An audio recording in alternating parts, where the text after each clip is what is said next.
আব্বু হচ্ছে শাপলা নিয়ে আসছে। এই যে অনেকগুলো শাপলা নিয়ে আসছে, বাইরে কিন্তু অনেক বেশি বৃষ্টি হচ্ছে। বাইরে অনেক বৃষ্টি।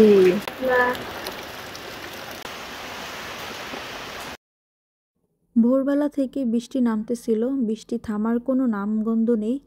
10টা 11টার দিকেই হালকা হালকা রোদ উঠেছে। কথায় আছে, খরায় মরাও ভালো। আমার বৃষ্টি তেমন ভালো লাগে না, আমার রোদই ভালো লাগে। শীতও যেমন ভালো লাগে না, তেমন বৃষ্টিও ভালো লাগে না। একে তো বৃষ্টি, তার উপরে বাসায় হচ্ছে ছোট বাচ্চা আছে। আর সেই বাচ্চার কাঁথা ধুইতে ধুইতে জীবন শেষ হয়ে যায়। বৃষ্টির মধ্যে শুকানোর তো নামগন্ধই নেই। আর বৃষ্টি গেলে তো কারেন্ট আসার নামই থাকে না। সব কাজ শেষ করে 1 কাপ গরম গরম দুধ চা খেয়ে নিলাম। আর এই ছিল আমার কামলা অবস্থা, মানে কামলা লোক। ছেলের সব কাঁথা ধুয়ে শুকাতে দিলাম, এরপর 1 কাপ গরম গরম চা খেয়ে নিলাম। আর আজকে চিন্তা করতেছি যে কি কি রান্না করব। তো এখানে হচ্ছে শাপলা নিয়েছি, ডাল চচ্চড়ি করব। শাপলা দিয়ে ডাল রান্না করব। তো এখানে হচ্ছে শাপলাগুলো আব্বু সুন্দর করে কেটে দিয়েছে। এরপর আমি চলে গেলাম কলে, ডালগুলো ধুয়ে নিলাম, এরপরে শাপলাগুলোও ধুয়ে নিলাম। আর শাপলাটাকে সিদ্ধ করে নিব যাতে এর ভিতরের কষটা বের হয়ে যায়। নয়তো ডালের মধ্যে দিলে ডালটা কালো হয়ে যাবে। আর এইদিকে হচ্ছে আরেক চুলায় ডাল সিদ্ধ বসিয়ে দিলাম।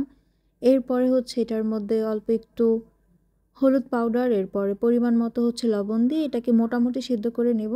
যেহেতু শাপলা দিয়ে রান্না করব, এজন্য বেশি সিদ্ধ করা যাবে না। আর এইদিকে শাপলাটাও সিদ্ধ হয়ে গেছে। এরপরে এটার যে কালো পানিটা ছিল সেটা হচ্ছে একটা ছাঁকনিতে ছেঁকে নিচ্ছি যাতে এটা শুকিয়ে যায়, মানে সব পানি টিপটিপ করে যাতে পড়ে যায়। এর আগে একবার শাপলা দিয়ে আমি ডাল রান্না করেছিলাম, ডালটা একদম কালো হয়ে গেছে। তখন আমি এটা রান্না জানতামও না যে কীভাবে রান্না করতে হয়। এরপর আমার শাশুড়িকে দেখেছিলাম যে সে সবসময় শাপলা যখন রান্না করে সে সিদ্ধ করে নেয়। এরপরে হচ্ছে আমি 3 থেকে 4টা লেবু পাতা এনেছি যাতে ডাল থেকে সুন্দর একটা ঘ্রাণ আসে এজন্য। তো এইখানে হচ্ছে লেবু পাতা দেওয়ার পরে আমি শাপলাগুলো দিয়ে এটাকে ভালো মতো নেড়েচেড়ে নেব। আর ডালের মধ্যে কোনো ধরনের কাঁচামরিচ আমি দেইনি, যেহেতু শুকনা মরিচ দিয়ে এটাকে শেষে বাগার দিব এজন্য।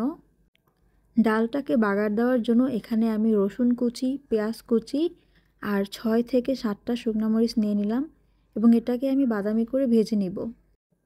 ভর্তা ডাল বা পাতলা ডালের মধ্যে মরিচ দিয়ে বাগার দিলে কিন্তু অনেক সুন্দর ঘ্রাণ আসে ডাল থেকে। আর শাপলা সিদ্ধ করার কারণে কিন্তু ডালটা এবার কালো হয় নাই। এর আগে যখন একবার রান্না করেছিলাম তখন একেবারে কালো হয়ে গেছিল আর আমি সব ডালগুলো ফেলে দিয়েছিলাম, কেউ খায়নি। তো এইবার হচ্ছে সুন্দর সবুজ হয়ে আছে শাপলাগুলো। আর এখন আমি প্রায় 1 মিনিটের মতো নেড়ে চেড়ে নিব। বাগার দেওয়ার পরে নাকি ডালকে বেশিক্ষণ জাল দিতে হয় না, তাহলে নাকি এর স্বাদগুণ নষ্ট হয়ে যায়। তো আমি এটাকে বাগার দেওয়ার পর 1 মিনিটের মতো জাল করে নিয়েছি।